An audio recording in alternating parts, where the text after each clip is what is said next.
Le Lévitique, c'est un livre qui nous parle du service, le travail des Lévites, les sacrificateurs. Parce que vous savez que tout sacrificateur est lévite, mais tout lévite n'est pas sacrificateur. Pour être sacrificateur, il faut être de la maison d'Aaron. Et voilà pourquoi on appelait le sacrificateur, on les appelait les fils d'Aaron. Ils devaient sortir de la maison d'Aaron. Il faut savoir que dans la tribu des Lévites, il n'y avait pas seulement la maison d'Aaron, il y avait plusieurs maisons, mais la maison d'Aaron, c'est celle qui faisait sortir les sacrificateurs. Mais dès que tu es dans la tribu des Lévites, tu es lévite. Mais pour être, je m'excuse, pour être sacrificateur, il faut sortir de la maison d'Aaron. Amen. Alors, Lévi, c'est qui? Le Lévite, c'est quoi? Et puis, le Lévitique, c'est quoi? Lévi, c'est le troisième fils de Jacob, nous connaissons très bien. D'ailleurs, on va parler de lui un peu beaucoup aujourd'hui. Lévi, c'est le troisième fils de Jacob. Et puis, il est devenu toute une tribu. Donc, chaque fils de Jacob est devenu une tribu. Et c'est de cette tribu qu'il y avait les Lévites qui devaient travailler, faire le service. Et ce service-là, c'est ce qu'on appelle le Lévitique, le sacerdoce. Amen. Alors, c'est la tribu qui sortait les sacrificateurs, la tribu des Lévis. Maintenant, les sacrificateurs, c'est qui? Or, les sacrificateurs, c'est celui qui offrait des sacrifices. Lisons d'abord quelque chose sur Lévi d'abord, quand il est né. Allons dans Genèse, la naissance de Lévi. Regardez ce que sa mère dit. Suivez très attentivement, c'est très important. Nous dirons des choses qui vont vraiment beaucoup aider et ça nous permettra de facilement positionner les choses dans la nouvelle alliance. Parce que nous connaissons que la loi, c'était porter l'ombre des choses. Genèse 29, j'ai lu au nom de Jésus-Christ. Genèse chapitre 29, je vais commencer la lecture au verset 32. Bon, je prends même le verset 31 pour avoir une idée nette. Genèse 29, 31. L'Éternel vit que Léa n'était pas aimée et il la rendit féconde tandis que Rachel était stérile. Léa devint enceinte et enfanta un fils à qui il donna le nom de Ruben. Ruben, c'est le premier fils, car il dit, l'Éternel a vu mon humiliation et maintenant mon mari m'aimera. Donc Ruben veut dire, l'Éternel a vu. A vu quoi? L'humiliation. Parce que Léa était humiliée. Jacob, lui, avait le projet de prendre Rachel. Mais le père a changé la chose, a donné d'abord Léa avant. Or, la femme que Jacob aimait, c'était Rachel. C'est comme ça que la Bible dit que l'Éternel a vu que Léa n'était pas aimée. Alors, a permis que Léa commence à enfanter, mais Rachel était d'abord stérile. Alors, comme Léa savait que mon mari aimait plus ma soeur, lorsqu'elle a eu le premier fils directement, elle donne le nom au premier fils. L'Éternel a vu mon humiliation. Donc, nous connaissons, nous ne revenons pas sur beaucoup de choses que je vous ai déjà données depuis beaucoup d'années que Ruben veut dire l'œil. Amen. Ruben veut dire l'œil. Alors, verset 33. Elle devint encore enceinte et elle enfanta un fils. Et elle dit, l'Éternel a entendu que je n'étais pas aimé. Et il m'a aussi accordé celui-ci et lui donna le nom de Siméon. Ah, donc Siméon, c'est l'Éternel a entendu. Donc Ruben, l'Éternel a vu. Siméon, l'Éternel a entendu. Si Ruben, l'Éternel a vu, Ruben c'est l'œil, donc Siméon c'est l'oreille. Amen. Donc Siméon c'est l'oreille. Voilà. On va parler aussi de Siméon parce que nous ne pouvons pas parler de Lévi sans parler de Siméon. Hein. Vous savez pourquoi? Parce que le père les avait bénis en les maudissant. Vous les avez maudits en les bénissant. On va en parler. Amen. Et on expliquera pourquoi Siméon lui est attaché à Lévi. Parce que les deux là, c'est très important pour les Lévitiques. Verset 34. Elle devint encore enceinte et enfantant un fils. Elle dit, pour cette fois, mon mari s'attachera à moi, car je lui ai enfanté 3 fils. C'est pour ça qu'on lui donna le nom de Lévi. Voilà. Donc, lorsque Lévi est né, la mère dit que cette fois-ci, mon mari s'attachera à moi. Amen. S'attachera à moi. Donc, Lévi, c'est l'attachement. C'est ce qui relie. Vous comprenez? Mais qui parle ici, c'est la femme. Et elle dit que qui s'attachera à moi, c'est le mari. Or, la femme et le mari forment toujours un même corps, selon Genèse. Selon Genèse, ils forment un seul corps. Alors, la femme dit que le mari s'attachera. Alors, si la femme et l'homme forment un corps, et que la Bible nous dit clairement que la femme c'est le corps, mais l'homme c'est la tête, donc Lévi joue le rôle du cou pour relier la femme à l'homme, pour soit relier le corps et la tête. Si je dis ça, c'est par rapport à Christ. Éphésiens nous le dit. Je le dis par rapport à Christ et à l'Église. Christ c'est la tête, l'Église c'est le corps. Qu'est-ce qui relie la tête au corps? C'est le cou. Donc Lévi qui attachera, qui permettra que l'homme soit attaché à la femme, Lévi c'est le cou. Amen. Voilà pourquoi, même quand il y a des menaces du corps, quand on menace le corps de Dieu fait en sorte que, même si le corps est inondé, la tête ne puisse pas être inondée. Et ce qui permet que la tête ne s'inonde pas, c'est le cou. Lisons ça un peu dans Isaïe. Ce sont des petites introductions que nous devons prendre comme ça.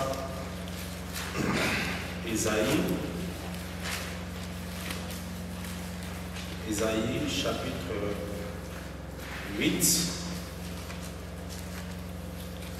Nous lisons au nom du Seigneur Jésus-Christ.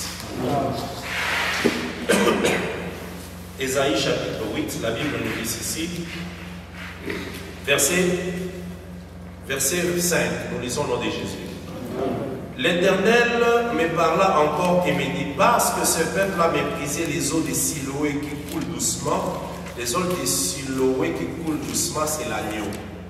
Amen. Quand Jésus est venu comme l'agneau qui a été présenté par Jean-Baptiste, le peuple d'Israël l'a méprisé, ne l'a pas accepté. Amen. C'était les eaux qui coulaient doucement. Et qu'il s'est réjoui au sujet de Ritsen et du fils de Remalia. Ritsen, fils de Remalia, ce sont des rois, ce sont des chefs. Vous voyez, le jour où on a présenté Christ, les enfants d'Israël ont dit, nous, notre roi, c'est César. Or, toutes ces personnes-là, que ce soit les Césars, les Hérodes et tout ça, ce sont des gens qui avaient le même esprit, mais qui a changé juste des rois. C'est le même esprit. Ici, quand on dit qu'ils se sont réjouis au sujet des Remalia et des Ritsen, ce sont des rois, des chefs du peuple, que le peuple avait accepté, mais a refusé Jésus. Ils ont dit dans Jean, vous connaissez dans Jean, ils ont dit que nous n'avons que le roi César. Verset 7 maintenant. Voici le Seigneur va faire monter contre eux les puissantes et grandes eaux du fleuve. Entre parenthèses, roi d'Assyrie et toute sa gloire. Donc le roi d'Assyrie. Or l'Assyrie c'est une puissance qui domine Israël. C'est comme aussi Rome. C'est comme les mains de Perse. C'est comme la Grèce. C'est comme, vous voyez, c'est comme toutes ces puissances, la Babylone. C'est le même esprit. Ils ont méprisé l'agneau qui était venu comme les eaux de Siloé, mais ils se sont réjouis de César. César, Remalia, roi d'Assyrie, Nebuchadnezzar, c'est le même esprit. Alors, il s'élèvera partout au-dessus de son lit. On présente le roi ou les nations qui attaquent Israël comme un fleuve, comme une rivière, Maintenant, les eaux de cette rivière-là, parce qu'on dit toujours que dans la rivière, les eaux sont sur les lits. Amen. Et il se répandra sur toutes les rives. Il pénétrera dans Juda. Quand est-ce que les eaux d'Assyrie vont pénétrer dans Juda? Les eaux d'Assyrie pénétreront dans Juda quand Assyrie sera Babylone la grande. Vous voyez, c'est le même esprit. C'était Égypte, Assyrie, Babylone, mais de Perse, Grèce et tout ça, et puis Rome. Maintenant, Rome là deviendra toute une puissance avec la bête. C'est à ce moment que les eaux pénétreront dans Juda. C'est à quelle époque? La période de la grande tribulation. Amen. Voilà. Ce sont des prophéties. Et maintenant on dit qu'au verset 8, il pénétrera dans Juda, il débordera et inondera, il atteindra jusqu'au cou. Vous voyez? Jusqu'au cou que les eaux vont atteindre. Il pénètre, mais il arrive jusqu'au cou. Le déploiement de ses ailes remplira l'étendue de ton pays, ô Emmanuel. Emmanuel, c'est qui? Le Christ. Amen. Or, le Christ a un corps. Le corps, c'est son peuple. Et lui-même, il est la tête. Mais les eaux, quand ils vont pénétrer, vont atteindre jusqu'au cou. C'est ainsi que je vais vous montrer comment est-ce que les eaux sont atteintes dans les passés jusqu'au cou. Les enfants d'Israël, toutes les tribus étaient dans la plaine de Moab. Les gens sont entrés dans l'idolâtrie. Ils ont péché. Vous connaissez ça, non? Dans Nombre. Je ne vais pas revenir sur ça. Lorsque le péché est entré, Moïse a dit que ceux qui sont à l'Éternel viennent vers moi. Ceux qui ne sont pas à l'Éternel qu'ils partent. La Bible dit, c'est seulement la tribu de qui? De Lévi qui s'est attachée à lui. Vous voyez? Donc la tribu là, cette tribu-là, les autres ne pouvaient pas les dépasser. Mais les autres, ils étaient tous noyés. Mais le cou, Lévi, s'est attaché. Quand les autres pénètrent, il n'y a que le cou. Ça s'arrête au cou, ça ne peut pas dépasser le cou. Est-ce que vous comprenez?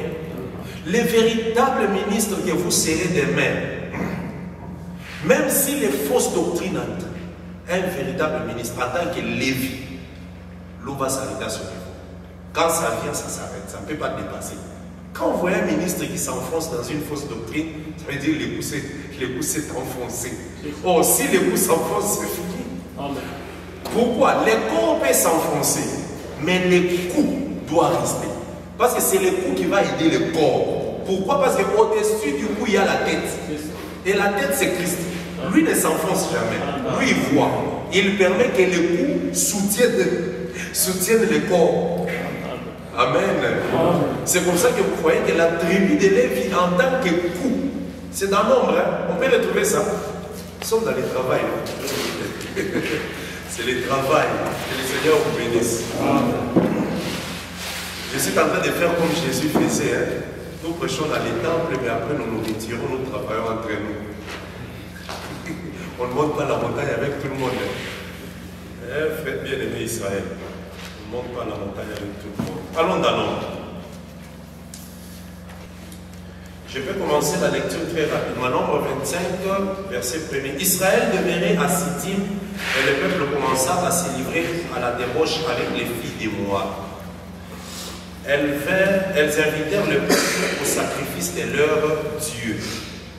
Et le peuple mangea et se prosterna devant leur Dieu. Israël s'attacha à Baal-Péor et la colère de l'Éternel s'enflamma contre Israël. L'Éternel dit à Moïse, assemble tous les chefs du peuple et fais prendre les coupables devant l'Éternel en face du soleil, afin que la colère ardente de l'Éternel se détourne d'Israël.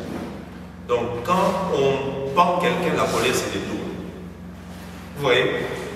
C'est comme nous tous là, nous avions péché. Dès qu'on a pendu Jésus, directement la colère s'est détournée. Amen. Alors, fais pendre les coupables devant l'Éternel en face du soleil. Jésus aussi, on l'avait pendu en face du soleil. Directement, le soleil s'est éteint. Moïse dit aux juges d'Israël que chacun de vous tue ceux de ces gens qui se sont attachés à Baal-Péor. Et voici un homme, c'est ça, des enfants d'Israël, vint et amena vers ses frères une Madianite sous les yeux de Moïse et sous les yeux de toute l'assemblée des enfants d'Israël, tandis qu'ils pleuraient à l'entrée de la tente d'assignation. À cette vue, Phiné, fils d'Éléazar, fils du sacrificateur Aaron, s'éleva du milieu de l'assemblée et prit une lance dans sa main. Il suivit l'homme d'Israël dans sa tente et le perça. Et le perça tous deux, l'homme d'Israël, puis la femme par le bas-ventre, et la plaie s'arrêta par les yeux. Il y eut 24 000 qui moururent de la plaie. L'Éternel parla à Moïse et dit, Phiné, fils d'Éléazar, fils des sacrificateurs, a détourné ma fureur et des cieux. C'est lui qui a détourné là, il était sacrificateur. Ok. A détourné ma fureur des cieux des enfants d'Israël parce qu'il a été animé de mon zèle au milieu d'eux et je n'ai point dans ma colère pour ceux. C'est pour ça que tu diras que je traite avec lui une alliance d'épée. Celui que vous voyez là, qu'on traite avec lui l'alliance d'épée, il est le type de Christ. C'est l'image de Christ. Amen. Je cherche où Moïse a dit à moi. C'est pas dans Exode. Exode? Oui. Bon, si c'est Exode, on va trouver. Terminons d'abord la lecture. Récupère Exode. Je termine la lecture ici, verset 13. Ce sera pour lui et pour sa postérité. Si c'est dans Exode ou bien c'est lors du veau d'or. Du veau d'or, oui. Voilà, du veau d'or. Ok. Prenons la pensée là. 32, 26. Du veau d'or. Alors, la Bible dit ceci. Je trouve 32. 26. La Bible dit ceci, à partir du 25, Moïse vit que le peuple était livré au désordre. Donc c'est la même pensée de nombre, là où le peuple s'était livré à la débauche. Et qu'Aaron l'avait laissé dans ses désordres, exposé à l'opprobre parmi ses ennemis. Moïse se plaça à la porte du camp et dit, à moi ceux qui sont pour l'Éternel, et tous les enfants de Lévi s'assembla auprès de lui. Vous voyez? Et il leur dit ainsi par l'Éternel, le Dieu d'Israël, que chacun de vous mette son esprit au côté, traverser et parcourir les camps d'une porte à l'autre, et que chacun tue son frère et son parent. Amen. Les enfants de Lévi firent ce qu'ordonna Moïse, et environ 3000 hommes parmi le peuple périrent en ces jours. Qui était en train de tuer? C'est Lévi, qui a pris son épée en train de tuer. Pourquoi? Parce que de toutes les tribus, c'est la tribu de Lévi qui s'était attachée à Moïse. Or, Moïse, c'est qui? Moïse représentait l'Éternel. Moïse était la tête. Toute l'assemblée, c'était les corps. Vous voyez? Lorsque le péché entre, que ce soit les veaux d'or, le peuple s'est enfoncé. Lévi est resté et Moïse. Moïse comme la tête, Lévi comme le cou. Amen. Amen. Même dans la position du campement, quand Israël s'assied, dès qu'ils marchent, quand ils arrivent quelque part, ils posent les tabernacles, on érige les tabernacles. D'abord, la tribu de Lévi se mettait tout autour de la tente d'assignation, et puis maintenant, les autres tribus se mettaient en 4 campements. Est-ce que vous comprenez? Parce que le tabernacle que vous voyez qui était au milieu là, c'est l'Éternel lui-même. En lui là, il y avait aussi la mort. Parce qu'on disait, attention, c'est lui qui s'approche, qui fait ceci ou cela, peut mourir. Donc le tabernacle était là, c'était la vie ou la mort. Mais tout autour, c'est Lévi qui s'asseyait tout autour, et puis maintenant les autres tribus après. Pourquoi Lévi s'asseyait tout autour? On n'y aille pas très vite. Rentrons d'abord chez la maman qui a dit que Lévi, donc nous sommes dans Genèse 29 toujours, là où il a dit que Lévi, maintenant mon mari s'attachera à moi.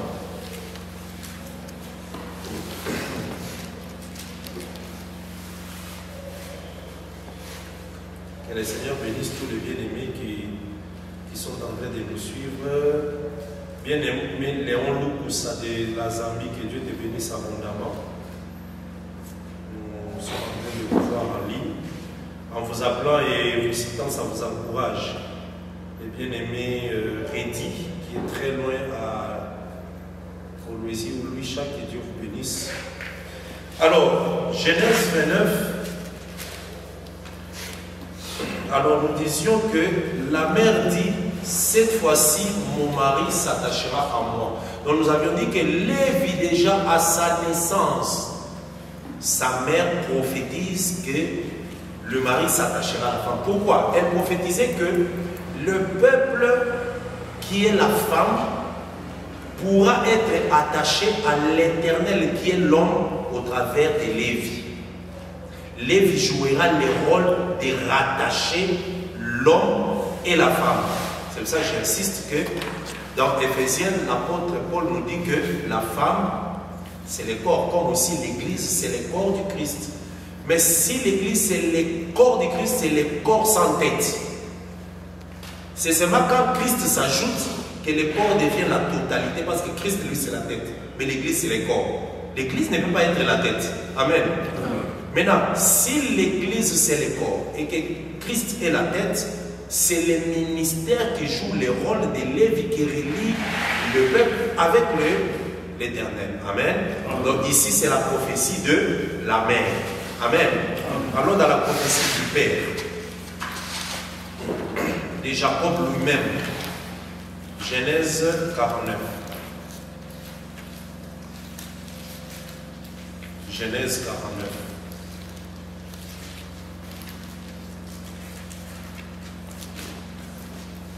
Genèse 49.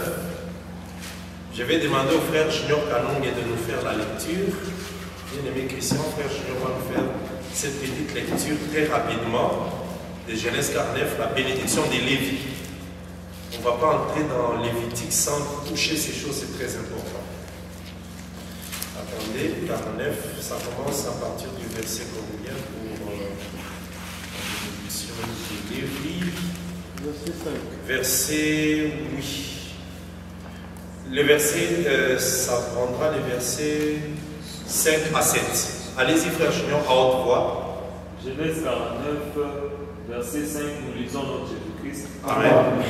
Siméon et Lévi, son frère, leurs glaives sont des instruments de violence.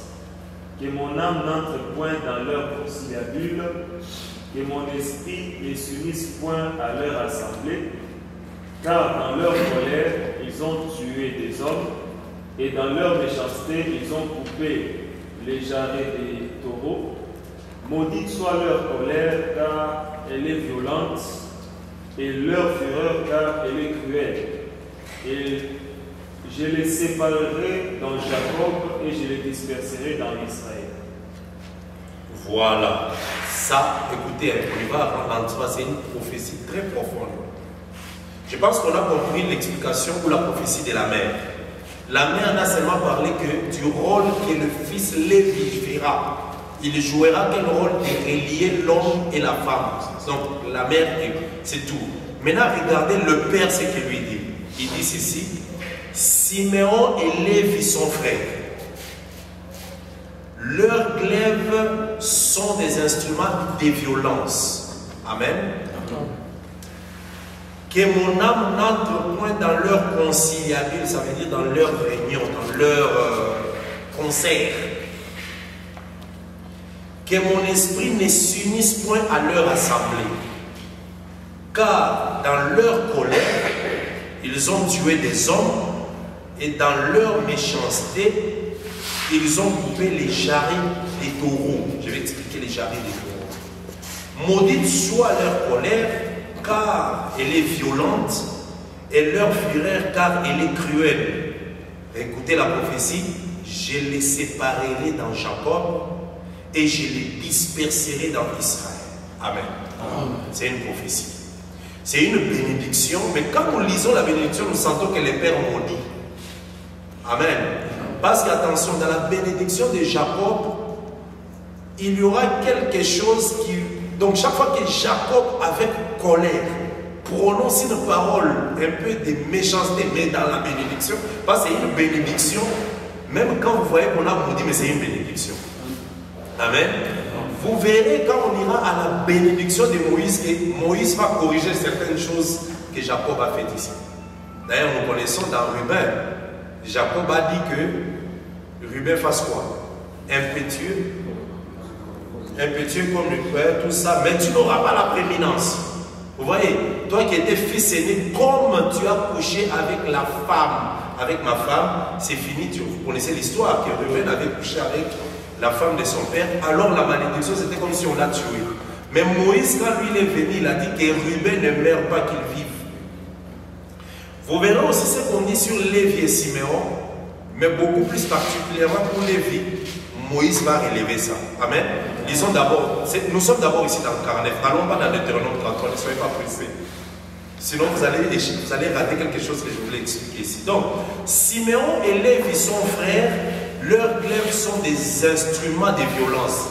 Jacob dit ça pourquoi? À cause de ce qui s'est passé lorsqu'ils étaient allés délivrer Dina. Amen. À la délivrance de Dina, vous savez bien que quand Jacob, lisons ça. Amen. Allons dans Genèse 34, comprenons quelque chose ici. C'est très très important. Parce que c'était la prophétie. Ok, je vais prendre juste une portion. Toute l'histoire dans 34, nous connaissons. Jacob était allé s'installer chez les Sichémites. Et là-bas, Dina est sortie pour voir les filles du pays. Elle a été aperçue par Sichem, un fils du notable du roi. L'a prise, l'a violentée. Comme elle avait violé, maintenant elle est allée demander qu'elle puisse la prendre en mariage. Et lorsque l'histoire s'est passée, les frères n'étaient pas là. Tous les frères, quand ils sont revenus, le père leur a dit ce qui s'est passé, que votre soeur a été violée. Mais ces garçons-là veulent maintenant la prendre en mariage.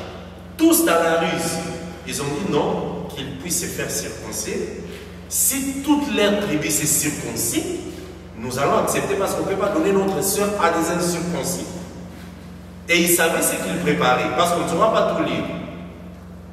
Lorsqu'ils se sont fait circoncire, pendant qu'ils étaient dans les douleurs de la plaie de la circoncision, la Bible dit que c'est Lévi et Siméon. Lisons ça. Genèse 34, je peux commencer au verset 25. Le troisième jour, pendant qu'ils étaient souffrants, les deux fils de Jacob, Siméon et Lévi, frères de Dina, prirent chacun leur épée, tombèrent sur la ville qui se croyait en sécurité et tuèrent tous les mâles. Ils passèrent au fil de l'épée à mort de Sichem, son fils, et ils enlevèrent Dina de la maison de Sichem et sortirent. Vous voyez ce que Siméon et Lévi ont fait. Alors, donc ici, nous voyons que Dieu, dans sa préparation, il avait préparé que ce soit Lévi et Siméon qui partent délivrer Dina leur sœur. Ce n'est pas pour rien. C'est ici d'ailleurs que nous allons toucher l'introduction aux Lévites. Pourquoi? Lévi, le type du sacrificateur. Mais Siméon, c'est le sacrifice que Lévi a toujours utilisé. Je vais vous expliquer pourquoi. Lévi, c'est le sacrificateur, mais Siméon est le type de l'agneau. Or, le sacrificateur, son instrument pour le pardon, c'est l'agneau. Est-ce que vous comprenez? Pour que Dina soit délivrée, il fallait que les sacrificateurs et les sacrifices aillent dans un travail. N'est-ce pas si quelqu'un comprend? Voilà. C'est comme nous aussi, pour que nous soyons délivrés. Le sacrificateur Jésus, avec le sacrifice qui est son corps, sont allés à la croix pour que nous, comme Dina, nous soyons délivrés. Amen.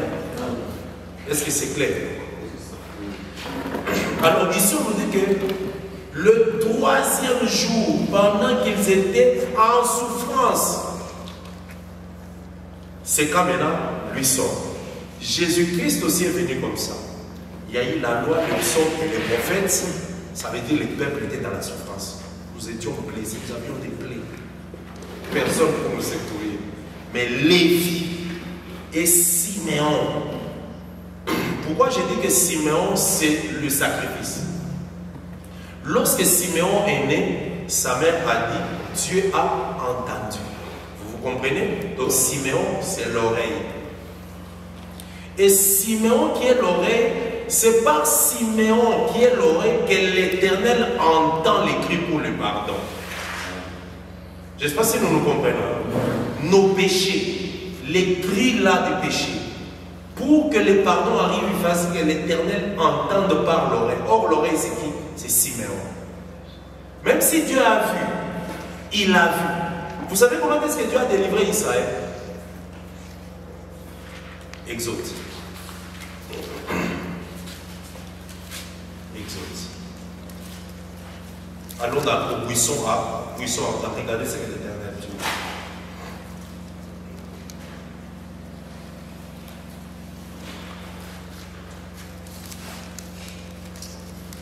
Exode chapitre 3, j'ai lu au nom de Jésus-Christ. Verset 2. Bon, je peux commencer au verset 1. Moïse faisait paître les troupeaux de Jéthro, son beau-père sacrificateur des Madians. Il amena les troupeaux derrière le désert et vint à la montagne des dieux à Horeb.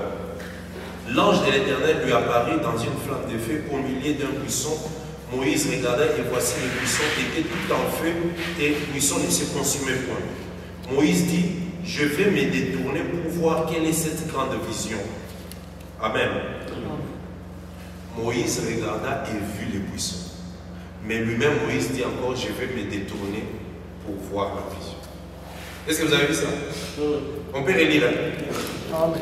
Verset 2. L'ange de l'Éternel lui apparut dans une flamme de feu au milieu d'un buisson. Moïse regarda et voici les buissons étaient tout en feu et les buissons ne se consumaient point. Moïse dit, je vais me détourner pour voir. Moïse regarda, il vit et il dit, je vais me détourner pour voir. Amen. Amen. Donc il y a des choses quand tu les regardes comme ça dans la loi, il faut se détourner pour voir aussi dans la grâce. Là maintenant tu vas bien voir. Mais quand on regarde, tu vas dans une position. C'est ça, c'est à partir d'ici que Moïse a eu l'habitude de regarder des deux côtés. Les jours où il a tué l'Égyptien, avant de tuer, il a regardé à côté, il a regardé de l'autre côté et puis il a tué. Tu ne peux pas déchirer l'écriture si tu ne regardes pas les deux côtés. Amen. Amen. Pour déchirer une écriture, il faut regarder à côté. Moïse, tu regardes à côté des apôtres, tu déchires l'écriture. C'est comme ça que tu peux tuer l'Égyptien. Parce que l'écriture ici, c'est l'Égyptien. Il est fort. Il a l'habitude de taper notre frère hébreu. Beaucoup de nos frères hébreux, on est en train de les taper par l'écriture. Quand vous les regardez ici dans les églises, nombreux, on les tape par les écritures. Maintenant, quand toi tu sors, toi en tant que Moïse, pour bien frapper, il faut regarder des deux côtés et sauver notre frère qu'on est en train de frapper. Beaucoup de pasteurs ici sont des frères hébreux qu'on tape. Amen. Que le Seigneur vous bénisse. Alors, nous continuons ici. Donc, ici, il s'est détourné. Regardez maintenant ce que la Bible dit. Verset 4. L'Éternel vit que Moïse s'est détourné pour voir. Parce que pour voir, il faut se détourner. Même si tu regardais d'un côté, pour voir, il faut se détourner. Même l'Éternel lui-même, il était là, il regarde, il a vu que Moïse a déjà vu, mais il se détourne maintenant pour voir. Alors l'Éternel maintenant l'appela du milieu du buisson et dit, Moïse, Moïse. Et il répondit, mais voici. Dieu dit, n'approche pas. N'approche pas ici, ôte tes souliers de tes pieds, car le lieu où tu es et tu te tiens est une terre sainte. Il ajouta, je suis les dieux de ton père, les dieux d'Abraham, les dieux d'Isaac. Vous voyez, on n'a pas dit je suis les dieux de tes pères. Est-ce que vous voyez? Je suis les dieux de ton père. Maintenant on explique ton père là, c'est qui? Les dieux d'Abraham, les dieux d'Isaac et les dieux de Jacob. Donc, Abraham, Isaac et Jacob, c'est le père. C'est un seul. Voilà pourquoi, quand les gens n'ont pas lu ici, quand ils vont baptiser, ils croient que Dieu, il y en a trois. Or, ici, le Dieu de ton père là, c'est qui? Abraham, Isaac et Jacob. C'est ça ton père. Si tu réfléchis en français, tu diras Dieu a commis l'erreur parce qu'ils sont en toi. Il fallait qu'ils disent le Dieu de tes pères. Mais nous ici, nous connaissons que le père là, Abraham, Isaac et Jacob, c'est une même personne. C'est pour ça quand Jésus aussi a dit allez baptiser au nom du Père, du Fils et du Saint-Esprit, nous connaissons que le Père là, c'est Jésus. Moïse se cacha le visage car il craignait. Écoutez maintenant, l'Éternel dit, j'ai vu la souffrance de mon peuple qui est en Égypte et j'ai entendu. Amen. Quelqu'un a vu ça? Amen. Donc j'ai Ruben et j'ai Siméon. Amen. Mais on ne s'arrête pas là-bas. Vous voyez, j'ai vu la souffrance de mon peuple qui est en Égypte et j'ai entendu les cris qui lui font pousser le. Je suis descendu. C'est ça Lévi. Pour s'attacher là. Yes. Vous voyez la maison de Jacob ici? Yes. J'ai vu, j'ai entendu, maintenant je descends. En descendant, il se relie maintenant au peuple. Mais par qui? Il est descendu par Moïse.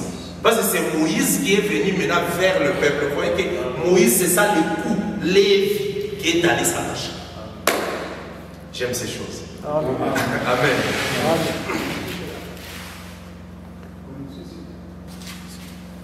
Amen. Ok. Nous continuons donc. Ici, vous voyez que quand l'Éternel a vu, il a entendu, il est descendu.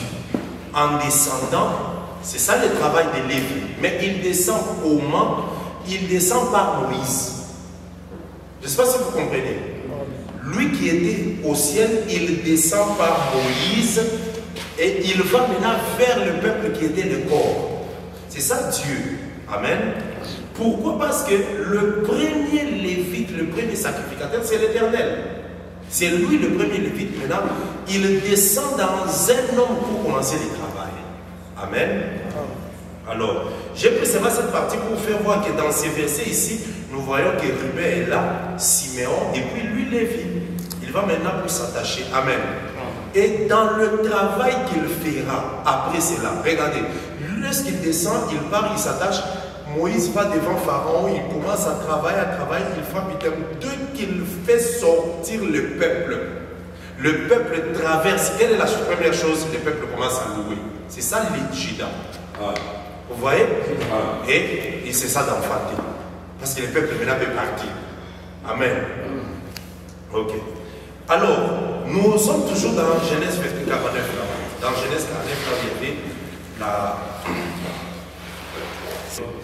Amen. Donc, nous sommes en train de dire que l'Éternel, déjà par les fils de Jacob, nous voyons comment est-ce que Dieu a fait tout un processus. Dans Genèse 49, Siméon et Lévi, son frère, leurs glaives sont des instruments violents. J'étais en train de dire que les deux là, ils étaient partis pour aller délivrer leur sœur Dina, mais pour délivrer, ils ont tué des hommes. Vous voyez? C'est comme ça que Jacob, lors de la bénédiction, il prononce la bénédiction comme s'il les maudissait. Revenons dans la bénédiction, là, Genèse 49, verset 5. Siméon et Lévi, son frère, leurs glaives sont des instruments de violence. Que mon âme n'entre point dans leur conciliabule. Que mon âme n'entre point dans leur conciliabule. Donc, leurs instruments sont des instruments de violence. Ici, c'est toute une prophétie sur l'œuvre que Christ devait venir faire en tant que sacrificateur. Christ est venu pour détruire les œuvres du mal. Il devait avoir des instruments de violence. Amen. Et son premier instrument de violence, c'est quoi? L'amour. C'est par l'amour qu'il a pour le peuple qu'il doit détruire le diable et ses œuvres. C'est à cause de l'amour que Lévi et Siméon sont allés tuer les hommes pour délivrer leurs sœurs. Amen. Amen. Que mon âme n'entre point dans leur conciliabule. Écoutez, comment est-ce que l'âme de Dieu a refusé d'entrer dans leur... Quand on dit conciliabule, ça veut dire, et comme on dit en lingala, pop na bango. Vous comprenez? Donc, Lévi et Siméon se sont convenus, allons, nous allons tuer ces gens-là. Ils ont laissé tous leurs frères, tous, ils les ont tous laissés. Mais ils sont allés pour Dieu. En allant tuer, ils ont laissé combien de frères? Pardon? Ils ont laissé les 10 frères. Et c'est eux deux qui sont allés pour délivrer. ils ont tué, ils ont laissé l'église. Ils ne pouvaient pas. La loi doit se mettre de côté pour que Christ, lui-même, avec son sacrifice, qu'il a délivré le peuple. Amen. Il a mis la loi de côté. Parce que nous connaissons que le nombre 10 parle toujours de la loi. Dieu, dans l'ancienne alliance, il a accepté maintenant d'aller pour aller. Alors ici, lorsque Christ était à la croix avec son sacrifice qui est son corps, l'âme de Dieu ne pouvait pas rester. Vous savez, l'esprit est parti. L'esprit qui est sorti, qui est parti là, c'est ça que mon âme ne s'unisse pas dans l'inconciliabilité. Je ne peux pas rester si je pars. Amen. Et l'esprit est parti. C'est ça, Lévi et Siméon. Lévi et Siméon, c'est Christ et son corps à la croix. Amen. Que mon esprit ne s'unisse point à leur assemblée. C'est pour ça que Christ a crié Père, Père, pourquoi m'abandonnes-tu? Pourquoi? Parce que l'esprit ne pouvait pas s'unir, l'esprit devait partir. L'esprit part et lui, le sacrificateur et son sacrifice restent. Mais c'est vrai que quand l'esprit est parti, il est parti avec le sang. Amen. Un sacrificateur qui part avec le sang dans le lieu très saint. Car dans leur colère, ils ont tué des hommes et dans leur méchanceté, ils ont coupé les jarrets des taureaux. Les jarrets, c'est la partie du corps qui s'est... Vous voyez, quand tu plies ton genou là, plier les genoux derrière, cette partie-là de la chair qui est derrière, qui permet que les genoux se plient là, oui. Quand on coupe le jarret, ça veut dire que c'est fini. L'animal ne saura pas se déplacer. Amen. L'animal ne peut plus se déplacer. Donc ça veut dire qu'on a rendu faible l'animal. Et aussi, Siméon et Lévi, quand ils sont allés attaquer les hommes, ils les ont rendus faibles. C'est pour ça que nous connaissons qu'à la croix, l'œuvre de Christ a déjà rendu les diables faibles. Même si aujourd'hui il y a des combats et tout, mais il a déjà été affaibli à la croix. Amen. Maudite soit leur colère car elle est violente et leur fureur car elle est cruelle. Je les séparerai dans Jacob. Amen. Naturellement comme ça, Lévi et Siméon ont été séparés. Je vais vous expliquer comment. Dans Josué, chapitre 13, 14, 15, quand on commence à distribuer les territoires aux tribus, vous connaissez qu'on a distribué d'abord 2 territoires ennemis avant la traversée. Vous connaissez ça, non? C'est qui? Ruben, Gad et la demi-tribu de Manassé. Ils ont eu des terres avant la traversée du Jourdain. Amen. Mais les 9 tribus ennemies ont eu au-delà du Jourdain. Vous comprenez? Maintenant, quand on allait distribuer, parce que quand ils ont traversé, la première tribu qui a réussi, c'est Juda. Prenons Josué chapitre 15. Josué 15.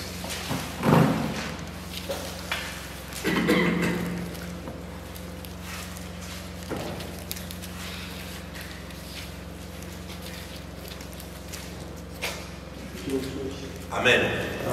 Est-ce que vous êtes là? Oui. Que le Seigneur vous bénisse. Amen.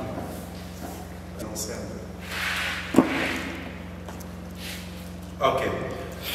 Donc, Josué chapitre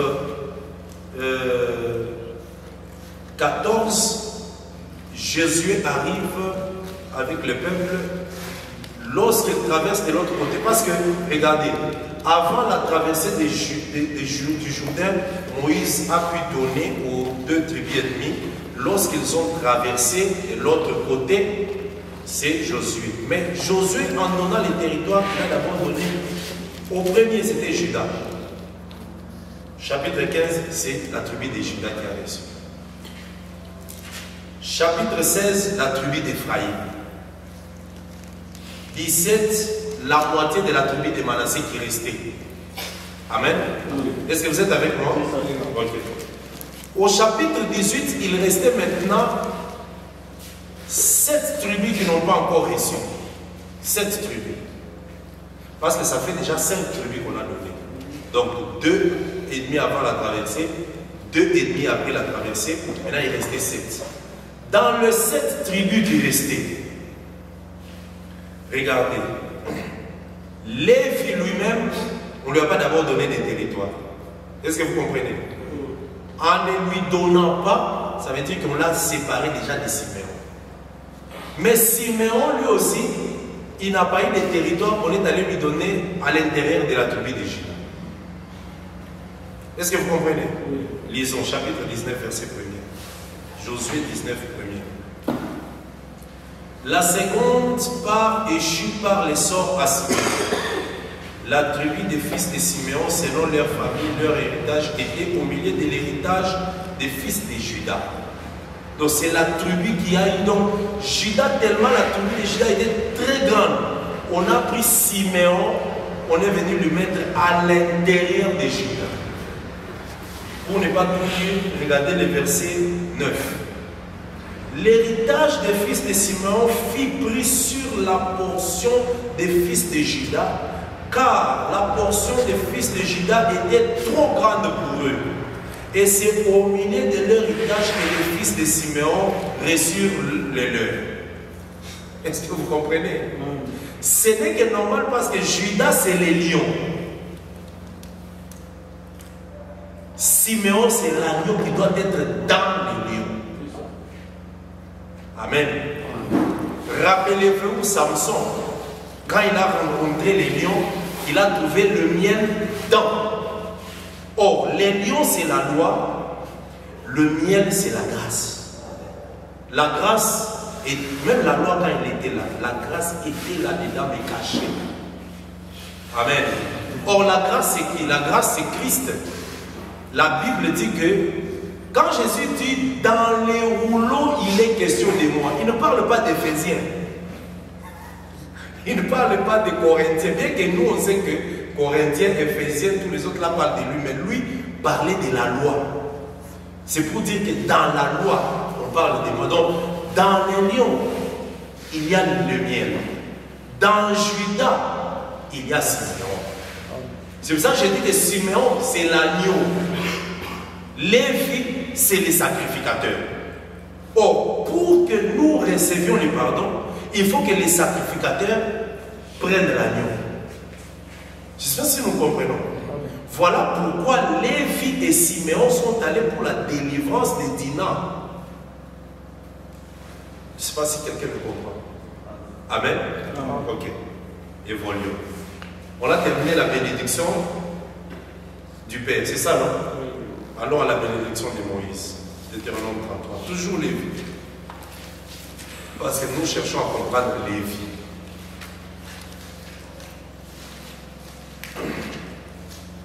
Amen.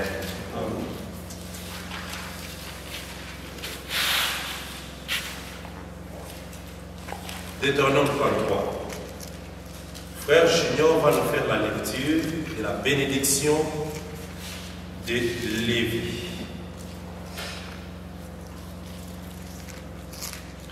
La bénédiction de Lévi, c'est à partir du verset 8. Deutéronome 33, le verset 8, nous lisons dans Jésus-Christ. Amen. Suivez, bien-aimés, suivez. Suivons la lecture.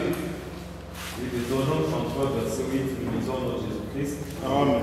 Sur Lévi, il dit, les Toubim et les Tourim ont été confiés à l'homme saint que tu as tenté à Massa et avec qui tu as contesté aux eaux de Mériba. Lévi dit de son père et de sa mère, je ne les ai point vus, il ne distingue point ses frères, il ne connaît point ses enfants, car ils observent ta parole et gardent ton alliance. Ils enseignent tes commandements à Jacob et ta loi à Israël. Ils mettent l'encens sous tes narines et l'holocauste sur ton autel. Bénis sa Verset 11, oui. Verset 11. Bénis sa force, ô Éternel, agrée l'œuvre de ses mains, brise les reins de ses adversaires et que ses ennemis ne se révèlent plus. Ne se relève. Vous avez compris comment est-ce que Moïse contredit Jacob? Est-ce que quelqu'un a vu ça? Quelqu'un a vu ça? Jacob lui avait dit que comme les instruments de Lévi et de Siméon étaient des instruments de violence, en tout cas je vais les séparer. Je vais les disperser. En les dispersant, Lévi n'a pas eu de territoire. Mais Lévi a eu des portions de ses frères seulement. Amen. Pourquoi? Parce que Jacob n'était pas content des instruments de guerre avec lesquels ils sont allés délivrer Dina. Mais ici, Moïse lui dit, bénis sa force ô Éternel, dans la force avec laquelle il a tué les gens là quand ils étaient dans la circoncision là. Moïse bénit ça. Bénis sa force ô Éternel, agrée l'œuvre de ses mains. Les mains de Lévi feront un travail et ce travail-là apportera la délivrance. C'est un travail pour délivrer le peuple. Brise les reins de ses adversaires et que ses ennemis ne se relèvent point. Effectivement, lorsque Lévi a attaqué, ses ennemis ne s'étaient plus levés. Je voulais vous dire ici, quand nous lisons les enfants de Jacob, nous croyons que le puissant, le plus fort, c'est seulement Judas. Parce que c'est lui le roi, le lion. Attention, lui il est roi, mais les sacrificateurs aussi, c'est un guerrier. Amen. Amen. Ces instruments sont des instruments de combat. On ne prenait pas un sacrificateur qui avait un défaut de la main. Comment il va tenir les taureaux pour tuer les taureaux? Parce que quand nous allons commencer dans le chapitre 1, peut-être à partir du mercredi prochain, dès que nous touchons au chapitre 1, vous allez voir, lorsque quelqu'un offrira un animal d'un mini bétail ou du gros bétail, il doit aller avec chez les sacrificateurs. Il faut que les sacrificateurs soient forts. Voilà pourquoi Moïse dit bénis l'œuvre des saints. Qu'ils soient forts et que ses adversaires ne se relèvent plus. Amen. Commençons un peu. Sur Lévi, il dit les Toumim et les Urim ont été confiés à l'homme saint que tu as tenté à Massa et avec qui tu as contesté aux eaux de Mériba. Ici, je voulais vous prouver que l'homme saint dont on parle ici, c'est Dieu, mais c'est Moïse. Amen. Donc, le Toumim et les Urim, on doit en parler. On ne saura pas aller chez Lévi si on n'a pas parlé de ces deux choses. Les Toumim et les Urim ont été confiés à l'homme saint. Les Toumim et les Urim, c'était deux pierres qui étaient placées derrière les faudes.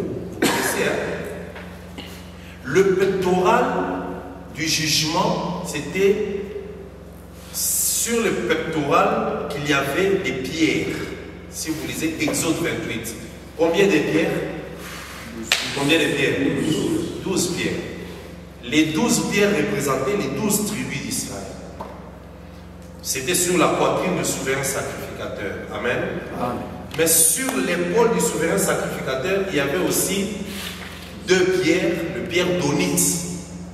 Or, onyx, c'est la pierre de Joseph. Amen. Pourquoi? Parce que le père avait déjà dit que Joseph, lui, portera la charge de ses frères. Il sera le berger. Quand vous lisez Genèse 49. C'est pour cela que dans les 12 pierres qui se trouvaient sur la poitrine, la pierre d'onyx qui représentait Joseph, parce qu'après onyx, Joseph, il y a jaspe qui est Benjamin. Je pense que vous comprenez ça. Amen. Et on prend encore les deux pierres, donc onyx là, qu'on met sur les épaules. Mais Joseph aussi sur les épaules. Au même moment, poitrine et épaules. Maintenant, il y avait aussi deux autres pierres derrière qu'on appelait l'Urim et les Toumim. Et ces deux pierres, si vous lisez l'Urim et le Toumim dans les Écritures, on n'en a pas trop parlé. Et c'est dans l'aspect connaissance qu'on a découvert aussi ces choses. Donc, les deux pierres, c'était des pierres qu'on utilisait pour les jugements. Consulter l'Éternel. Quand on vient consulter l'Éternel, le sacrificateur devait vérifier l'Urim et le Toumim. Si ça s'allume, on donne la réponse favorable à la personne qui est venue consulter. Si ça ne s'allume pas, non. Je donne un exemple. Lorsque David, par exemple, veut aller attaquer, vous lisez dans les Écritures, souvent on dit, il alla consulter l'Éternel. il allait consulter où? Il allait vers les sacrificateurs. Il va vers les sacrificateurs, il dit, bon, je voudrais attaquer telle ville. Est-ce que je peux y aller? Le sacrificateur va vérifier l'Urim et le Thummim pour poser la question. Donc l'Urim et le Thummim avaient le rôle de donner l'éclaircissement au peuple par les sacrificateurs. Mais c'est les sacrificateurs qui portaient l'Urim et le Thummim. Amen. Ce n'était pas, c'était les souverains sacrificateurs, pas tous les sacrificateurs, les souverains sacrificateurs. Donc en Israël, c'est dans le vêtement du souverain sacrificateur qu'il y avait ces deux pierres-là. Mais je vais vous raconter une histoire. Un jour, David, disons un peu ça, vous allez comprendre quelque chose. 1 Samuel chapitre 22. Amen. Amen. Nous sommes dans l'école, non? On doit marcher, exploiter, tout ça.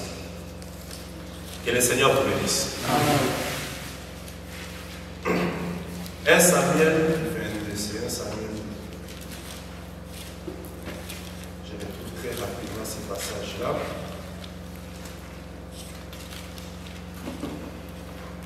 Oui, 1 Samuel 22.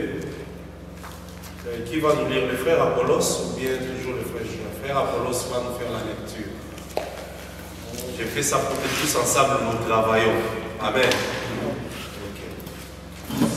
1 Samuel 22, tu peux commencer la lecture au verset 18. 1 Samuel 22, verset 18. Alors le roi dit à Doeg, tourne-toi et frappe les sacrificateurs. Augmente un peu le volume. Oui. Alors le roi dit à Doeg, tourne-toi et frappe les sacrificateurs. Et Doeg, l'Édomite, se tourna, et ce fut lui qui frappa les sacrificateurs. Il fit mourir ce jour 85 hommes portant l'épée de l'âne. Saül frappa encore du tranchant de l'épée d'homme, ville sacerdotale. Hommes et femmes, enfants et nourrissons, bœufs, ânes et brebis tombèrent sous le tranchant de l'épée. Un fils d'Achimélec, fils d'Achitour, échappa. Son nom était Abiathar, il s'enfuit auprès de David. Et il rapporta que Saül avait tué les sacrificateurs de l'Éternel. David dit à Abiathar, j'ai bien pensé ce jour même que Doeg, l'Édomite, se trouvant là, ne manquerait pas d'informer Saül. Ok, on peut d'abord s'arrêter là-bas. Vous voyez ici, Saül, toujours dans la recherche de détruire David, il est allé frapper la ville sacerdotale nord, où il y avait des sacrificateurs. On dit qu'il a tué combien? 85 sacrificateurs. Il les a tous tués. Maintenant, Abiathar, lui, a fui. Mais en fuyant, il a fui avec les fautes. Donc, le vêtement du souverain sacrificateur, il est parti. Donc, ça veut dire qu'il est parti avec les Thummim et l'Urim. Amen. Maintenant, quand les problèmes se sont compliqués, Saül commence à chercher à consulter l'Éternel. Il va le consulter comment? Vous connaissez l'histoire de la femme, Samuel 28. Vous connaissez? Qu'est-ce que la Bible avait dit? Regardez ce que la Bible dit. 28. 1 Samuel 28.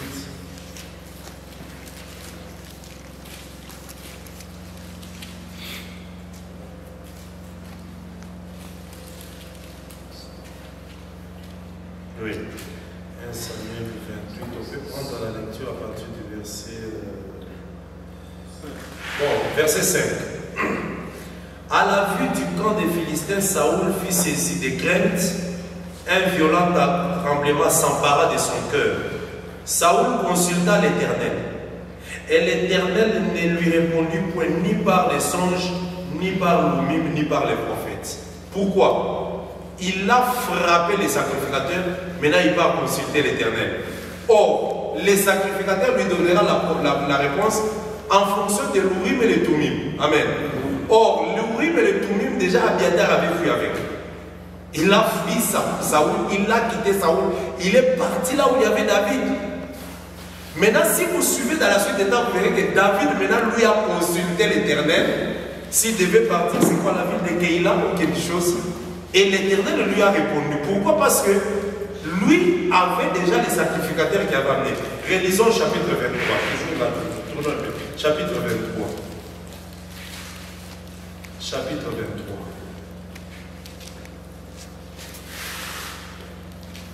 Verset 3. Je lis au nom de Jésus-Christ. Mais les gens de David lui dirent, voici, nous ne sommes pas sans crainte ici même en Juda. Que sera si nous allons à Keïla contre les troupes des Philistins? David consulta encore l'Éternel et l'Éternel lui répondit, lève-toi, descends à Keïla, car je livrerai les Philistins à tes mains. David alla donc avec des gens à Keïla, il s'est battu contre les Philistins, il amena le bétail et leur fit éprouver une grande défaite. Ainsi David délivra les habitants de Keïla. Lorsque Abiatar, fils d'Achimélec, s'enfuit vers David à Keïla, il descendit ayant en main l'éphod. Amen. Amen. Donc, l'Urim et les Thummim, ce sont des instruments, ce sont des pierres, des instruments qui étaient dans le vêtement du sacrificateur pour donner un jugement. Aujourd'hui, l'Urim et les Thummim, c'est l'esprit de la révélation. C'est l'esprit de la prophétie. Quand il y a un problème, nous cherchons la face de Dieu, l'esprit de la prophétie nous éclaire. C'est ça l'Urim et Thummim. Mais là-bas, dans la bénédiction de Moïse, il dit que l'Urim et les Thummim ont été confiés à l'homme saint que tu as tenté à Massa, avec qui tu as contesté aux eaux de Mériba. Amen. Massa veut dire épreuve ou test. Mériba veut dire contestation. Amen. Lisons ça. Pourquoi on dit, regardez, à l'homme saint. L'homme saint là c'est qui? Ici, l'homme saint, c'est l'Éternel, c'est Moïse. On n'a pas dit les hommes, on a dit l'homme saint. Pourquoi? Parce que l'Éternel lui-même était déjà descendu, il est entré dans Moïse. C'est pour ça que l'Éternel avait fait Moïse Dieu. Amen. Alors, allons un peu là où ils avaient contesté. Allons un peu là où il y avait la contestation. Exode 17. Là où il y avait la contestation.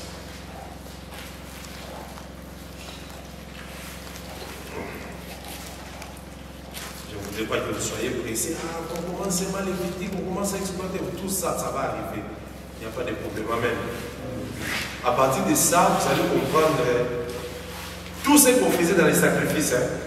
Pourquoi les rognons, pourquoi les flancs, pourquoi le lobe de foie, toutes ces choses-là. Amen.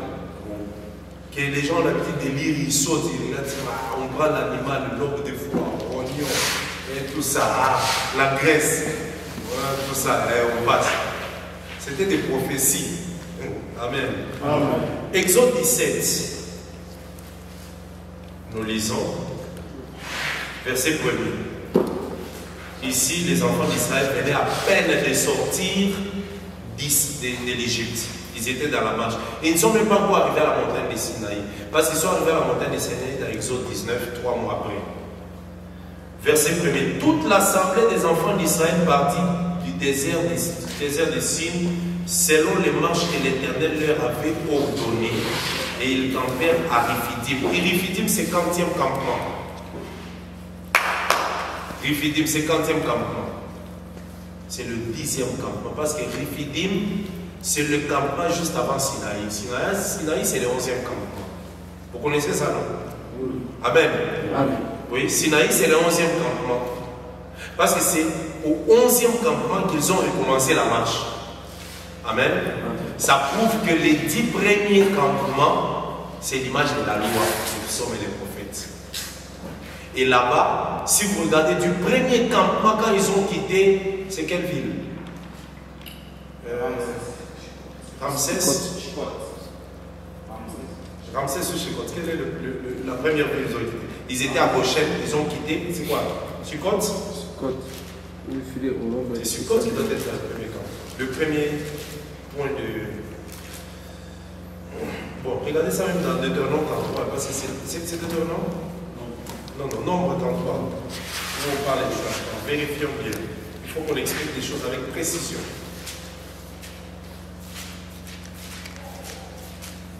Voilà. Ils sont partis de Ramsès. On ne va pas compter Ramsès comme les gens. Non. Ils sont partis de Ramsès. Au Nombre 33, je commence à partir du verset 3. Ils partirent de Ramsès le premier mois, le 15e jour du premier mois, le lendemain de la Pâque. Les enfants d'Israël sortirent la main levée à la vue de tous les Égyptiens. Et les Égyptiens enterrèrent ceux que l'Éternel avait frappés parmi eux. Tout le premier-né, l'Éternel exerçait aussi des jugements contre leurs dieux. Les enfants d'Israël partirent de Ramsès et campèrent à Sukkot. Amen. De Sukkot jusqu'à Rephidim, c'est 10 campements. Mais si vous regardez pendant les 10 campements, leur marche, ils marchaient en désordre. Vous comprenez? Ils marchaient en désordre. Si un Zabulonien avait un ami danite, ils marchent ensemble, ils disent non, nous sommes amis. La marche elle est longue, viens, on va marcher ensemble. C'est lui de la tribu de Nephtali qui avait, entre parenthèses, sa copine de la tribu de Manassé. Il dit, ah, on va marcher ensemble. C'est comme ça qu'ils ont marché de Sukkot jusqu'à Rephidim. Mais quand ils sont arrivés à la montagne, 11e campement, Sinaï, Dieu leur a expliqué comment ils vont commencer à marcher. Comment ils vont se mettre par groupe. Comment ils doivent respecter les bannières. Les choses ont changé. Les jours, ils ont commencé la marche à partir de quoi? Les tribus marchaient entre elles. Jamais. Donc Dieu de la tribu de Juda soit dans la tribu qui a la tête. Tu as la tribu de Dan, dans votre tribu, elle est au fond. Ils respectaient ça. C'est pour montrer que les 10 campements, c'est la loi. Mais à partir du 11e, c'est quand l'Esprit a donné l'orientation des choses. Le 11e campement, c'est la marche de l'Église. Amen. Voilà. Alors, ici à Rephidim, ils sont arrivés. Exode 17, Rephidim qui était le 10e campement. Nous lisons alors.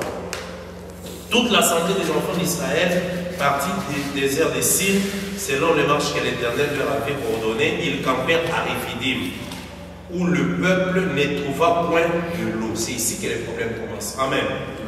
Amen. Alors le peuple chercha querelle à Moïse. Vous voyez, suivez très bien. Si vous ne comprenez pas ici, vous n'allez pas comprendre Deutéronome 33. Le peuple chercha querelle à Moïse.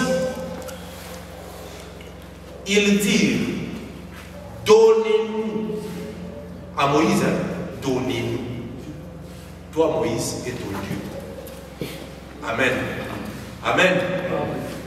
Donnez-nous de l'eau à boire. Maintenant, écoutez.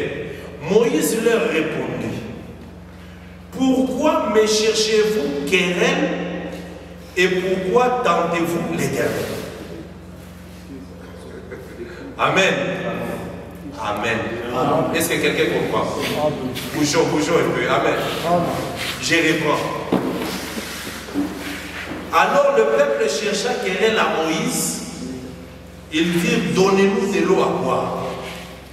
Moïse leur répondit, pourquoi me cherchez-vous querelle à moi et pourquoi tentez-vous l'Éternel? Maintenant, rentrez dans Deutéronome 33. Qu'est-ce qu'on a dit là-bas? Deutéronome 33, verset 8. Les Toumim et les Urim ont été confiés à l'homme saint que tu as tenté. On avait tenté qui? Dans Exode 17. Prenez les deux livres là, tenez à la fois, on travaille frère. On travaille. Amen. Amen. La Bible dit que si tu lis beaucoup, tu réussiras dans tes entreprises. C'est qu'on fait sur toutes ces entreprises. Que ces livres de la loi ne s'éloignent point de ta bouche. Médite-les et tu réussiras dans tes entreprises. Amen. Quand les modérateurs dirigent l'équité, ils vont dire soit les entreprises, là c'est les boulots là où tu parles. Non, ça c'est toute une entreprise. Mais pour réussir ici, il faut que les livres de la loi, tu les médites sur eux. Amen. Parce que expliquer l'Urim et le Thummim ici, un homme saint, c'est toute une entreprise. Amen. Alors, tenons les deux passages, la Deutéronome 33 et puis Exode 17. Tenons les deux passages. Les Thummim et les Urim ont été confiés à l'homme saint que tu as tenté à Massa. Allons dans Exode 17, allons voir qui a été tenté. Verset de qui a été tenté? Voilà. Vous voyez? On rentre dans Deutéronome 33. Et avec qui tu as contesté aux eaux de Mériba. Rentrons dans Exode qui a été contesté. On a contesté avec qui? Moïse leur dit, pourquoi me cherchez-vous querelle? Maintenant, là-bas, on nous dit que l'Urim et le Thummim ont été confiés à l'homme saint. Maintenant, l'homme saint là, c'est qui? On explique l'homme saint là, c'est celui que tu as tenté et que celui avec qui tu as contesté. Donc, l'homme saint qui est un là, c'est l'Éternel et Moïse. Vous comprenez? Ici, je suis en train de vous expliquer que Lévi, c'est l'Éternel. C'est ça mon souci. Que vous comprenez que quand on dit l'homme saint là, c'est l'Éternel et Moïse. Pourquoi? Parce que quand l'Éternel avait vu la souffrance et qu'il a entendu les cris, il est descendu. Dès qu'il est descendu dans le buisson ardent, il a confié, il a donné la commission à Moïse. C'est Dieu qui est entré à Moïse et il est parti. Amen. C'est pour cela aujourd'hui dans la doctrine, vous devez comprendre que le ministre qui joue le rôle de Lévi, c'est l'Éternel. Amen. Trouvons ça dans Lévitique 21. Prenons Lévitique 21. On va rentrer dans Deutéronome 33. Bien aimé, si on ne comprend pas ça, ça sera difficile d'aller comprendre même les actions, les offrandes d'action de grâce, les offrandes d'expiation et tout ça. Ce sera difficile.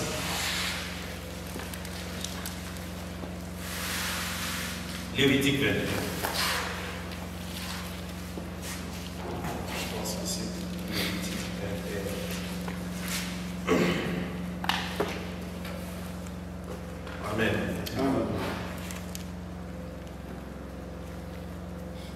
On va prendre juste la portion par les sacrificateurs. Verset 1er. Lévitique 21, verset 1er. L'Éternel dit à Moïse, parle aux enfants, aux sacrificateurs, fils d'Aaron. Dis, tu leur diras, un sacrificateur ne se rendra point impur parmi son peuple pour un mort, excepté pour ses plus proches parents, pour sa mère, pour son père, pour son fils, pour son frère, et aussi, ici on précise bien, et aussi pour sa soeur qui est encore vierge. Donc si sa soeur n'est plus vierge, même si elle meurt, le sacrificateur n'ira plus là-bas. D'abord, comment est-ce que le sacrificateur ira là-bas? Parce que sa soeur là qui n'est plus vierge, on doit la lapider. Elle ne peut même pas exister. Amen. Voilà. Et aussi pour sa soeur encore vierge qui les touche de près lorsqu'elle n'est pas mariée. Chef parmi son peuple, il ne se rendra point impur en se profanant. Ici on explique le sacrificateur, ce qu'il doit être. Les sacrificateurs ne feront point de place chauve sur la tête. Ils ne se raseront point les points de leur barbe. Je sais qu'on aura des questions, ne vous en faites pas. Ils ne feront point d'incision sur leur chair. Ils seront saints pour leur Dieu. Vous voyez l'homme saint? Les sacrificateurs. Amen. Ils seront saints pour leur Dieu et ils ne profaneront point les noms de leur Dieu, car ils offrent à l'Éternel le sacrifice consumé par le feu, l'aliment de leur Dieu. Ils seront saints. Je dis, l'aliment de Dieu. Quand les sacrificateurs offrent l'aliment là, on dit que c'est l'aliment de Dieu. Dieu mange ça comment? Amen. Comment est-ce que Dieu mange? Par la fumée. Donc Dieu mange par les nez. Quand il sent la bonne odeur, il est content. Amen. Et ce qu'ils offrent là, c'est l'aliment de Dieu. Et on appelle ça quoi? Sacrifice. Je vais vous scandaliser.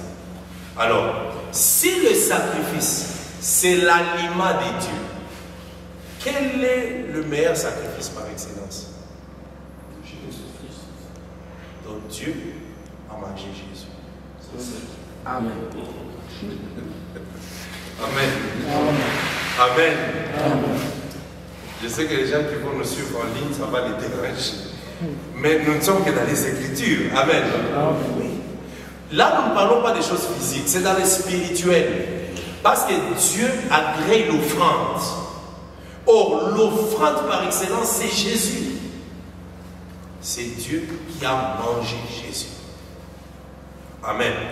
Voilà. Donc ça veut dire il a agréé Jésus comme l'offrande d'une bonne odeur. Si on ne vous explique pas ça comme ça, quand on va entrer dans Lévitique, parce que dans Lévitique partout vous allez voir, c'est l'offrande d'une bonne odeur agréable à l'Éternel. C'est l'offrande d'une bonne odeur agréable à l'Éternel. Bon, si c'est l'offrande d'une bonne odeur, maintenant prenons, quittons dans la loi, venons dans la réalité.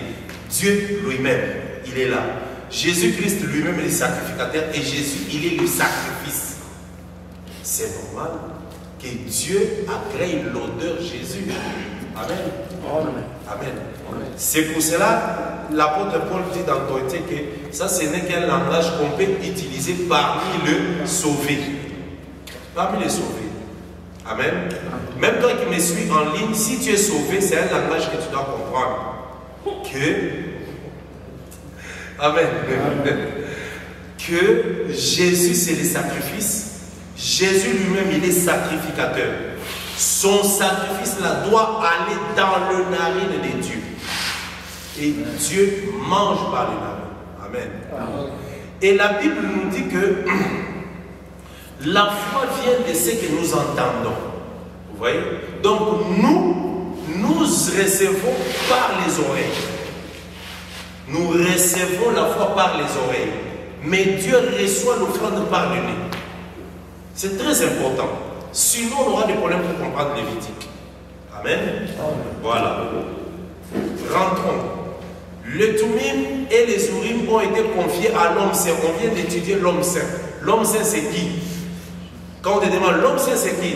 L'homme saint, c'est celui qu'on a tenté à Massa. Et avec qui on a contesté à Meriba. Quand nous sommes rentrés, là on a tenté, là on a contesté, on a trouvé qu'ils sont à deux. L'homme saint, là, ils sont à deux. On a tenté l'Éternel et on a contesté contre Moïse. Ou ils ont contesté avec Moïse. C'est ça l'homme saint. Donc, Lévi de Deutéronome 33, à qui on confie l'Urim et les Tumim, c'est l'Éternel dans l'homme. C'est ça lui le sacrificateur. C'est ça Lévi. Amen. Amen. Rentrons, terminons parce que je crois que c'est par là qu'on va un peu terminer aujourd'hui. Rentrons toujours dans Deutéronome 33. Dans le Tumim et l'Urim, vous avez compris que ce sont les deux pierres qui étaient dans le vêtement du souverain sacrificateur, mais qui donnaient la lumière. Urim veut dire lumière, Urim perfection. Donc, lumière et perfection. Urim et Tumim veut dire lumière et perfection. Donc, ça te donne la lumière pour que les choses soient jugées parfaitement. Amen. Et quand tu es en train de...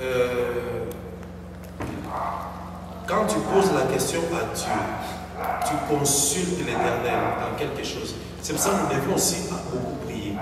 Qu'on arrive à un niveau où quand nous consultons Dieu, le Seigneur nous donne des réponses clairement. Parce que l'Urim et le Tumim aujourd'hui, ce n'est plus physiquement. Mais l'Urim et le Tumim aujourd'hui, c'est l'esprit de la prophétie qui nous éclaire quand on pose des questions. Amen. Ok. Verset 9. Lévi dit de son père et de sa mère, je ne les ai point connus. Pourquoi? Les jours où on avait dit à Lévi, prends l'épée, va tuer ton frère. Il est parti sans réfléchir. Je ne connais point, ça veut dire sans complaisance. Un lévite, un ministre, un sacrificateur, il est sans complaisance. Lui, son problème, c'est la loi. Qu'est-ce que la loi dit? Si le père fait ce qui est contraire à la loi, il abandonne le père. Il ne les connaît pas. On dit qu'il dit de son père et de sa mère, je ne les ai point vus. Je ne les ai point vus. Pourquoi? Parce qu'on le prenait lui et on allait le mettre au sacerdoce pour le travail. Il ne distingue point ses frères. Amen. Donc ça veut dire que Lévi n'a pas de penchant. Tu acceptes la parole, ça va. Tu n'acceptes pas, c'est ton problème. Il n'a pas de penchant. Cette phrase ici, c'est ça ce que Paul dit. Si j'ai plaisé aux hommes, je ne suis plus serviteur de Christ. Donc ça veut dire que si je commence à plaire aux hommes, je ne suis plus lévite. Je ne suis plus Lévi. Je ne suis plus sacrificateur. Amen. Il ne distingue point ses frères, il ne connaît point ses enfants. Est-ce que vous savez que... Amen. Est-ce que vous savez que le premier qui frappait ou qui tuait, qui détruisait sa fille, qui n'était pas vierge, c'était le sacrificateur lui-même. Sa fille n'est pas vierge, lui-même va prendre sa fille, il l'expose vers les anciens. On lapide. Amen. Donc il ne distingue point ses enfants. Il ne connaît même pas ses enfants. Tu acceptes la loi, ça va. Si tu n'acceptes pas, car ils observent la parole. Il là, c'est quoi? C'est le peuple d'Israël. Amen. Disons, qu'est-ce que je dis? Il là, c'est la famille des sacrificateurs, la tribu des Lévi.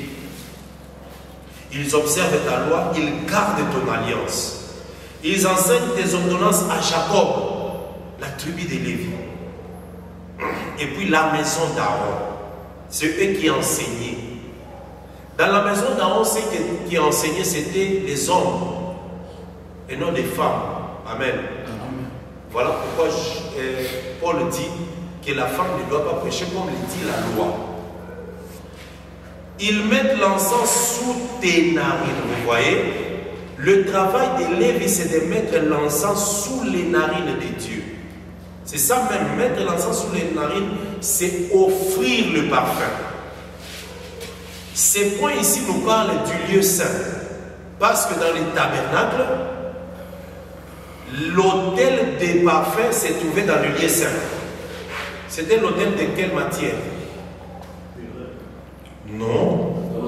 L'autel d'or. Amen. L'autel d'or était dans le lieu saint.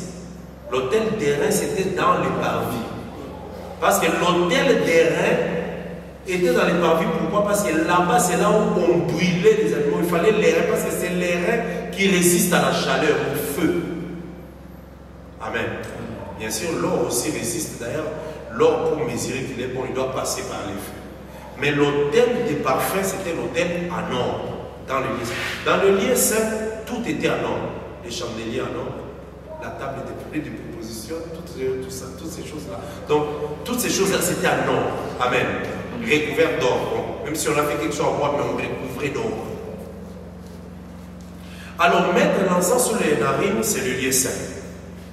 Mais après l'encens sous les narines, c'est quoi? Et l'holocauste sous ton autel. Là, c'est le parvis. Vous voyez là où il s'est travaillé? Dans le parvis et dans le lieu saint. Il met l'holocauste sous l'autel. Et là-bas, il brûle les parfums. Mais dans le lieu très saint, là au fond, il y entre seulement une fois l'année. Je vous avais enseigné que c'était quel jour? Quel jour? Les jours d'expiation. Ça tombait quand? Le quantième? Le 10e jour. 10e jour du 7e. Vous devez connaître ça. Amen. Connaître ça et chanter ça. Ils ont béni sa force au Éternel, upgrade l'œuvre de ses mains, brise les reins de ses adversaires et que ses ennemis ne se relèvent plus. Amen. Donc ici, nous avons quand même marché d'abord avec la prophétie pour comprendre Lévi, c'est qui? Le Lévite, c'est qui? Toute la tribu de Lévi. Tout celui qui naissait dans cette tribu était lévite, d'office. Qu'elle soit fille, qu'elle soit garçon lévite. Amen. Parce que dans le sacerdoce, là, il y avait aussi des filles qui chantaient. Parmi les chantres, il y avait des filles. Ce ne sont pas les filles de la tribu de Nephtali. Amen. Ce n'étaient pas des filles de la tribu des Judas. Non, ce sont des filles de la tribu des Lévi qui chantaient. Amen. Les secrétaires qui travaillaient dans les temples, les archivistes, lisez seulement une chronique, le roi, les secrétaires, les archivistes, les portiers, toutes ces personnes-là, c'est la tribu des Lévi. Amen. Maintenant, si dans la tribu des Lévi, tu es de la maison d'Aaron, là maintenant, en plus d'être Lévi, tu es sacrificateur. Parce que les sacrificateurs devaient sortir de là. Amen. Mais les autres Lévites pouvaient faire d'autres fonctions. D'ailleurs, il y avait les Gershonites, les Mérarites, et qui encore? Les Kéatites. Et chaque famille avait un travail qu'il faisait, spécial. Ceux qui portaient l'arche, ceux qui portaient les planches, toutes ces choses-là. Donc c'était une tribu bien organisée pour les services. Voilà pourquoi les sacerdoces. On n'entre pas dans les sacerdoces par plaisir. Non parce que je sais lire la parole, je sais lire la Bible, je peux déjà aussi devenir prédicateur, ministre. Non, non. Il y a tellement l'ordre dans ces sacerdoces que Dieu avait déjà tout placé. Nous allons voir toutes ces choses-là. Nous allons commencer déjà à partir de Lévi, les nombres de ses fils, comment ils étaient répartis, en descendant dans la maison d'Aaron, et voir aussi comment ils travaillaient pour les sacrifices. Donc, leur lieu de travail, c'était la tente d'assignation. Amen. Avant, quand on parle de la tente d'assignation, c'est quoi? Ça veut dire les lieux de la rencontre de l'Éternel, d'abord avec Moïse. Bien que l'Éternel s'est rencontré avec Moïse pour le peuple. Mais là, regardez pourquoi j'ai parlé de l'emplacement du livre de Lévitique. Lévitique est au milieu. Vous voyez les 5 livres de Moïse? Lévitique est au milieu. De ce côté, il y a Genèse et Exode. Le travail de Dieu. Amen. De l'autre côté, Nombre et Deutéronome, le problème du peuple.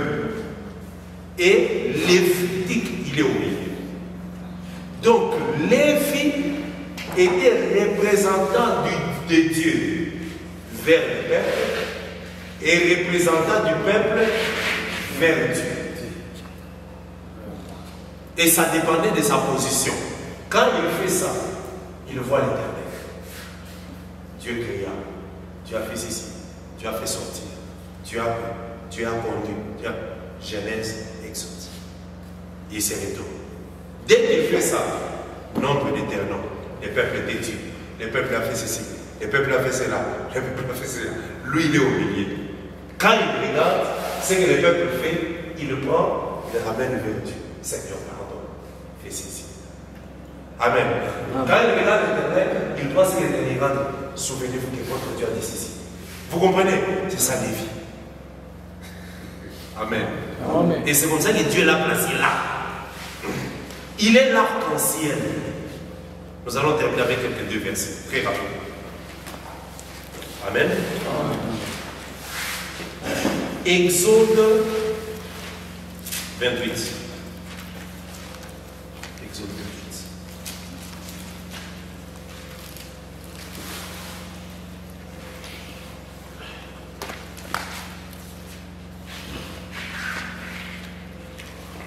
Exode 28.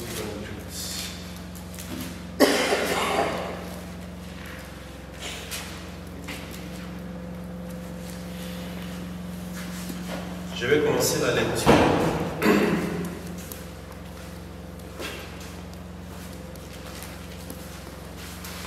Je commence au verset 1er, Exode 28, verset 1er. Amen. Amen. Travaillons. Et vous savez, quand Jésus était avec les apôtres, il a fait 3 enseignements comme ça. La journée, il parlait, il prêchait, tout ça, il travaille, il profite, il marche. La nuit, il va travailler. Amen. Parfois, le travail, la journée, il se met à l'écart avec eux. Soyez forts. La grande œuvre vous attend devant. Exode 28, verset 1er. Fais approcher Aaron, ton frère, et ses fils, et prends-le parmi les enfants d'Israël pour les consacrer à mon service dans les sacerdoces. Aaron et les fils d'Aaron, Nadab, Abihu, Éléazar et Ithamar. Tu feras à Aaron ton frère des vêtements sacrés pour marquer sa dignité et pour lui servir des parures. Tu parleras à tous ceux qui sont habiles, à qui j'ai donné un esprit plein d'intelligence. Ils feront des vêtements d'Aaron afin qu'ils soient consacrés et qu'ils exercent dans mon sacerdoce. Dans les sacerdoces, il y a des habits qu'on doit avoir pour y entrer. Amen. C'est pour cela que tout ministre, tout celui qui est dans les sacerdoces, qui a l'habit de l'impudicité, il faut l'excommunier. L'habit du vol, de l'escroquerie, ce sont des habits. Amen. Ce sont des habits. Vol, escroquerie, impudicité, mensonge. Ce sont des habits qui ne sont pas sacerdotales. Il faut les excommunier. Amen. Verset 4. Voici les vêtements qu'ils feront. Un pectoral, un éphod, une robe, une tunique brodée, une tiare, une ceinture. Ils feront des vêtements sacrés à Aaron, ton frère, et à ses fils, afin qu'ils exercent mon sacerdoce. Ici, vous avez vu, on leur a fait des chaussures, des chaussettes.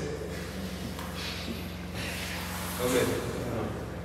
Mais vous allez voir, vous dessinez souverain sacrificateur en sandales. Ça, bien aimé, ça n'existe pas. Amen. Mais regardez seulement comment on a dessiné souverain sacrificateur dans les livres de certaines personnes qui vont même évangéliser avec courage. On les fait ici dans les noms. Un souverain sacrificateur en pantalon. On a cité les habits ici qui doivent avoir. Amen. Il n'y a pas de chaussures, il n'y a pas de cinglés, il n'y a pas de chaussettes. Vous savez pourquoi? C'est un sacerdoce du déchaussé, sans chaussures. Déjà l'heure numéro 1, on devait enlever les chaussures. Amen. Amen. On lui avait dit d'enlever les chaussures. Que le Seigneur vous bénisse.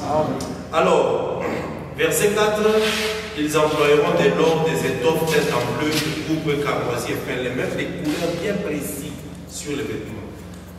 Alors, je vais prendre très rapidement juste une portion. Oui, verset 6. Ils feront le faute d'or, des fils bleus, pourpre, carmoisi et fin lin d'or. Il sera artistement travaillé.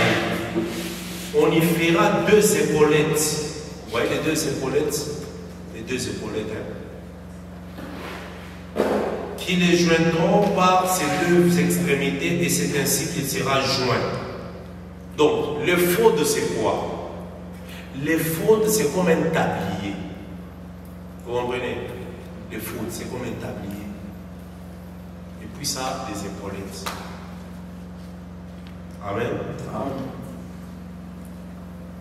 La ceinture sera de même travail avec les fautes et fixée sur lui. Il sera d'or, du fil bleu, pourpre et cramoisi et le fin lin d'or. Tu prendras 2 pierres d'onyx et tu y graveras les noms des fils des enfants d'Israël. 6 de ces fils de leurs noms sur une pierre et 6 autres sur la seconde pierre. Donc une pierre ici, on écrit 6 noms. L'autre pierre ici, on écrit aussi 6 noms. Maintenant, les sacrificateurs avaient les 12 noms, mais sur 2 pierres. Amen. Je vous ai dit que les 2 pierres, ne vous en faites pas, toutes ces choses on lit comme ça, que ça vous fasse bien de lire, parce que ça vous permettra de comprendre Lévitique. Amen. Voilà. Ici, c'est sur les fautes, il y a 2 pierres avec 6 noms ici, 6 noms là-bas. Donc les 12 tribus sont sur les épaules du souverain sacrificateur. Pourquoi? L'Éternel voulait dire au souverain sacrificateur que c'est toi qui portes la charge de tout le peuple. Amen. Aujourd'hui aussi, le ministre porte la charge du peuple. En prière, dans les conseils, dans les conforts, dans les exhortations, les soutiens, même matériellement, même physiquement, même spirituellement. Amen. Alors, tu prendras 2 pierres d'onyx et tout ça, verset 10, 6 de leurs noms sur une pierre et 6 autres sur la seconde pierre, d'après l'ordre des naissances. Tu graveras sur les 2 pierres les noms des fils d'Israël, comme on grave les pierres et les cachets. Tu les entoureras de montures d'or. Donc la pierre, elle est là. On fait une monture tout autour, mais en or. Amen. Que le Seigneur vous bénisse. Tout autour, comme ça, en or. Et puis, vous savez, les épaulettes là avec des pierres, ça pesait, mais on dépose ça sur l'épaule. Donc, le poids. Tu mettras les 2 pierres sur les épaulettes de l'éphod en souvenir des fils d'Israël, et c'est comme souvenir qu'Aaron portera leur nom devant l'Éternel sur les 2 épaules. Tu feras des montures d'or et 2 chaînettes d'or pur que tu tresseras en forme de cordons, et tu fixeras aux montures les chaînettes ainsi tressées. Verset 15. Tu feras les pectorales du jugement. Artistement travaillé, tu les feras du même travail que le faute, et tu les feras d'or, des fils bleus, pourpre, cramoisi, fin l'air et d'or. Il sera carré et double. Sa longueur sera d'un empas et sa largeur d'un empas. Vous voyez le pectoral, regardez. Le pectoral, c'était un truc comme carré. Amen. Mais on dit que sa longueur d'un empas. L'empas, c'est ça, ici, juste là. Quand j'ai fait ça, c'est ça, un empas, cette mesure-là. Vous voyez? Bon, ça c'est l'empas, ça c'est mon empas, mais l'empas du sacrificateur Moïse. Oui, attention, c'est important. Oui, parce que c'était Moïse que Dieu avait pris sa mesure, c'était sa mesure d'un empas, ou la mesure sacerdotale. Vous voyez? Mais, quand on vous parle dans Apocalypse, qu'on a pris la mesure de la ville, mesure d'ange et non mesure de l'homme. Vous savez pourquoi? Moïse, Dieu l'a amené à la montagne pour voir ce qui est dans le ciel et venir représenter sur la terre. Dans le ciel là, c'est l'empas d'ange. L'ange là, c'est l'Éternel lui-même. Il y avait l'empas d'ange. Maintenant, Moïse, quand il descend, lui aussi utilise son empas, ou l'empas de celui qui va faire, ceux qui vont confectionner leur empas. Mais l'empas que lui avait, c'est l'empas d'ange. On verra ça dans l'Apocalypse. Amen. Alors, les versets 17. Donc, verset 16 d'abord. Il sera carré et double. Sa longueur sera d'un empas et sa largeur d'un empas. Tu en chasseras une garniture de pierres, 4 rangées de pierres. La première rangée, une sardoine. Donc nous comprenons que sardoine, c'est qui? Regardez les fils, hein? Ruben. Une topaze, c'est Siméon. Une émeraude, c'est Lévi. Voilà. Je m'arrête d'abord là-bas. Une émeraude. Donc ici, Lévi, comme 3e fils, il a la pierre qui est l'émeraude.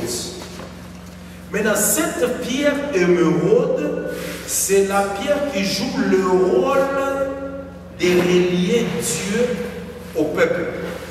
Est-ce que vous comprenez? Amen. Maintenant, cette émeraude ici, quand nous allons dans l'Apocalypse, j'y reviens, je sais que ce sont des choses que vous avez déjà eues, on a déjà travaillé beaucoup, mais quand on revient, c'est bon. L'apôtre Pierre a dit que il est important que je puisse vous dire ces choses pour éveiller mon esprit, bien que vous les connaissez, mais c'est sanitaire. Apocalypse. Apocalypse 4. Chapitre 4. Retenez que Sardone c'est Ruben, Topaz c'est Siméon. Lévi c'est l'émeraude. Amen. Apocalypse 4, verset 1er. Après cela, j'ai regardé et voici une porte était ouverte dans le ciel. La première fois que j'en avais entendu comme le son d'une trompette et qui me parlait, dit, monte ici et je te ferai voir ce qui doit arriver dans la suite. Aussitôt je fus ravi à l'esprit et voici il y avait un trône dans le ciel et sur ce trône quelqu'un était assis. Celui qui était assis avait l'aspect d'une pierre de jaspe qui est Benjamin et de sardone qui est Ruben. Et les trônes étaient environnés d'un arc-en-ciel semblable à des l'émeraude. Amen. Donc le trône, tout autour, il y avait l'émeraude. Voilà pourquoi dans Nombre, quand nous allons rentrer là-bas, vous allez voir, dans Nombre, Lévi devait s'asseoir tout autour du tabernacle. Or, le tabernacle, c'est ça même le trône de Dieu. Pourquoi? Parce que dans les tabernacles, et exactement dans l'arche, c'est là où il y avait Dieu. Nombre chapitre 7, verset 89 nous dit, lorsque Moïse entrait et qu'il parlait avec Dieu, la voix de l'Éternel sortait du propitiatoire. Vous voyez, donc cette voix sortait, c'est là où Dieu était assis. Amen. Maintenant, l'émeraude qu'on a vu dans Exode 28, c'est cette émeraude qui est en train d'entourer le trône. Et sur le trône, il y avait un homme assis. C'est cet homme-là qui était aussi entre les deux chérubins. Vous voyez, quand on a fait les couvercles de l'arche, on a mis deux chérubins. Maintenant, entre les deux chérubins-là, il y avait l'homme. C'est cet homme-là. Jean l'a vu sur le trône, mais ici, les prophètes l'ont vu entre les deux chérubins sur le couvercle du propitiatoire. Amen. Donc, Dieu, l'éternel créateur du ciel et de la terre, il s'est réduit, il est venu s'asseoir sur le couvercle. C'est ça ce que la Bible appelle la simplicité de Christ. Donc, lui, grand Dieu, mais il s'est réduit. Amen. Quelque part encore, on dit que c'est l'Éternel que vous devrez craindre. Il sera pierre, une pierre. Vous comprenez? Il est le rocher, mais il deviendra une pierre d'achoppement. Donc il descendra, il quittera le rocher, il devient pierre. Mais quand il sera pierre là, il va amener l'achoppement. C'est comme ça que Siméon, quand Siméon l'a porté, vous voyez, avant qu'il n'entre dans le ventre de Marie, il était rocher. Amen. Il est devenu une pierre. Bon, une pierre ou un rocher de scandale. Enfin, un rocher de scandale. Amen. Quand il devient rocher de scandale, il est devenu pierre. Amen. Voilà. Alors, ici, nous comprenons la position de Lévi, que c'était tout autour du trône. Et c'était tout autour du tabernacle. Amen. Voilà d'abord la pensée qu'on devait avoir aujourd'hui sur Lévi pour bien comprendre Lévitique. Amen. Frère Gino, lis un peu Lévitique chapitre 1 jusqu'au verset 1 et puis nous allons nous arrêter par là.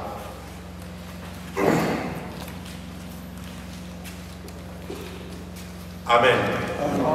Frère Gino fait la lecture. Lévitique chapitre 1 verset 1er. Frère Christian, aide-moi pour Frère Junior. Ok, déjà. Lévitique chapitre 1, le premier verset, nous lisons en nom de Jésus-Christ.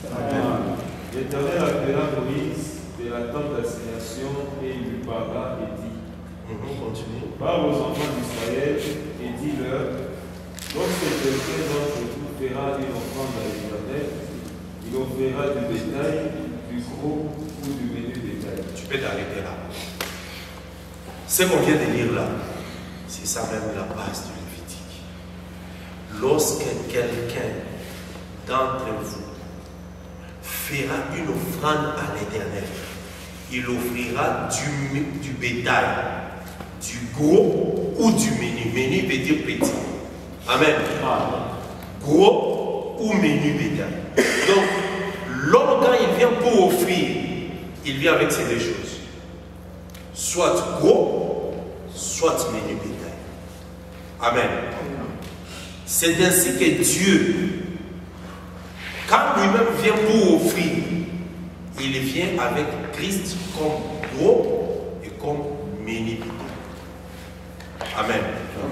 Et le bétail qu'on doit offrir, s'il est gros, le gros c'est le bœuf, taureau ou veau. C'est ça le gros bétail. Bœuf, taureau, faux, c'est le gros bétail. Menu bétail, agneau, chèvre. bélier, c'est le milieu bétail. Amen. Mais nous allons comprendre dans la suite comment est-ce que Christ doit maintenant réaliser, parce que Lévitique c'est la loi. Il faut que Christ lui-même, comme il a dit dans Matthieu, ne pensez pas que je suis venu abolir Lévitique. C'est ce qu'il voulait dire, non? Je ne suis pas venu abolir Lévitique, mais je suis venu accomplir. Donc notre démarche, c'est voir comment est-ce que Christ a accompli. Point par point. On lit, on voit comment il a accompli. On lit, on voit comment il a accompli. Amen. Du premier chapitre jusqu'au 27e chapitre. C'est la loi que lui a accomplie. Jésus, il est à la fois menu bétail et gros bétail. Amen. Amen. Que le Seigneur vous bénisse. Aujourd'hui, nous allons nous arrêter ici. Que la paix de Christ soit avec vous. Nous allons, aujourd'hui c'était la première séance. On a eu beaucoup de petits problèmes un peu logistiques. Ce qu'on a vu aujourd'hui nous permettra d'amender, de corriger pour que la séance prochaine ne se passe sans problème. Alors j'aimerais que tout ce que vous avez suivi et noté, maintenant le mercredi prochain, on va commencer par des questions et puis nous continuons. Amen. Parce qu'aujourd'hui vous allez poser quelques questions. Vous avez d'abord pris, aller emmagasiner, préparer les questions. Maintenant, le mercredi prochain, nous prendrons des questions pendant un temps, même 40-45 minutes, et puis nous continuons avec l'exposé. Nous allons commencer les chapitres 1 le mercredi prochain. Amen. Où on parle des holocaustes. On doit connaître les holocaustes, étudier les holocaustes. Chaque position. Vous savez, quand vous lisez les Lévitiques, vous voyez, on dit qu'on prendra l'animal. Lorsqu'on l'a tué, on va asperger le sang. Il y a des jours ou des endroits, des offrandes où il faut prendre le sang et le jeter du côté est. Amen. Et un autre jour, les jeter du côté nord. Très important. Tout ce qu'il faisait dans les sacerdoces là, très important. Il n'y a rien au hasard. Il y avait des sacrifices, on jette les sangs du côté du septentrion, donc le nord, tout ça du côté de l'est, toutes ces choses. Des sangs de combat avec, il faut sortir en dehors du camp. Dehors du camp, c'est quoi? Tout ça va. Amen. Pourquoi il y avait des sacrifices où on devait prendre seulement les rognons? Les rognons, ce sont les reins de l'animal. Les reins, nous appelons reins. Mais pour l'animal, on appelle rognons. Pourquoi on devait prendre les rognons et puis les mettre aussi sur les sacrifices?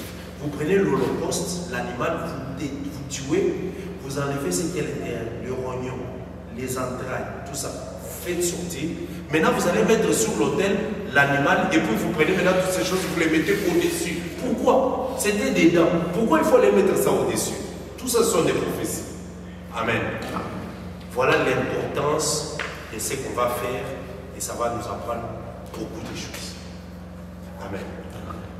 L'oiseau, quand on veut les sacrifier, pourquoi on ne peut pas prendre seulement les couteaux, les gauchers et puis les sacrifier? Mais l'oiseau, on a dit à Moïse, attention, il faut utiliser l'ongle pour ouvrir la tête. Amen. L'ongle, on ouvre la tête. Très important. Pourquoi? Tout ça, on va voir ça par la grâce de Dieu.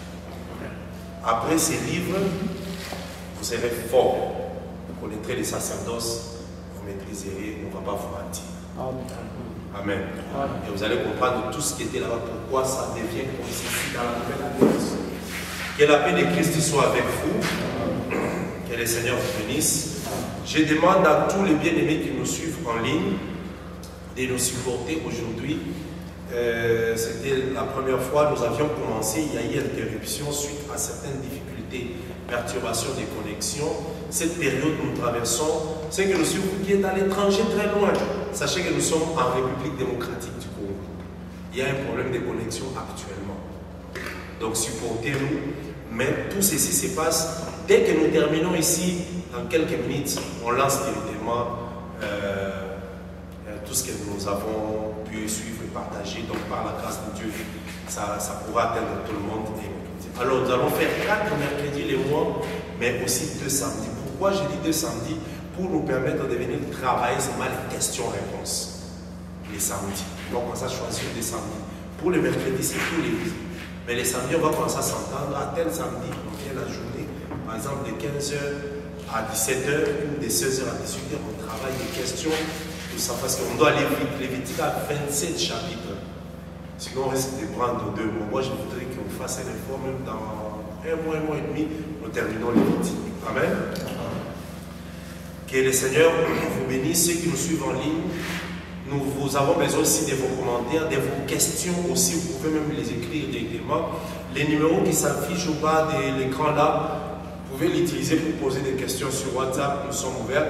Ici, c'est à Lubumbashi, en République démocratique du Congo, dans la ville de Lubumbashi précisément, province du Haut-Katanga, dans l'église des dieux de Lubumbashi, assemblée d'Aokaras. Aokaras, c'est le nom de l'avenue sur laquelle l'église et l'assemblée se trouvent. Nous avons aussi plusieurs assemblées, toujours à Lubumbashi. Toi, peut-être qui nous suis à Lubumbashi. Tu es à Lubumbashi, du côté entrée de la ville, vers Kra, il y a une assemblée là-bas, l'église des dieux de Lubumbashi et Kra. Tu es vers la Washi, du côté Kimuchi et tout ça. Il y a aussi une église des dieux, assemblée de Bel Air Kimuchi. Et à la Washi aussi, l'église des dieux, assemblée de la Washi commune. Parce que c'est une nouvelle adresse. À Kolwezi aussi, l'église des dieux de Kolwezi, juste en ville derrière la poste, tu peux aussi nous rencontrer. Que le Seigneur vous bénisse et que la paix de Christ soit avec tous. Notre numéro de téléphone s'affiche, vous pouvez toujours nous contacter là et le Seigneur vous bénira. Nous allons dire merci à Dieu pour ces moments que nous avons passés vraiment ensemble et que la grâce de Dieu soit avec nous. Merci Jésus. Merci Jésus. Merci Jésus. Merci Jésus. Oh merci Jésus. Merci Jésus. Oh Seigneur. Alléluia. Oui, nous t'élouons. Oh, nous t'élouons. Nous t'élouons. Oh, nous t'élouons. Nous t'élouons. Seigneur, alléluia. Oh, règne à jamais. Oh, règne à jamais. Règne à jamais. Règne à jamais. Règne à jamais. Oh, règne à jamais. Seigneur, alléluia. Oh, nous t'élèvons. Oh, nous t'élèvons. Nous t'élèvons. Nous t'élèvons.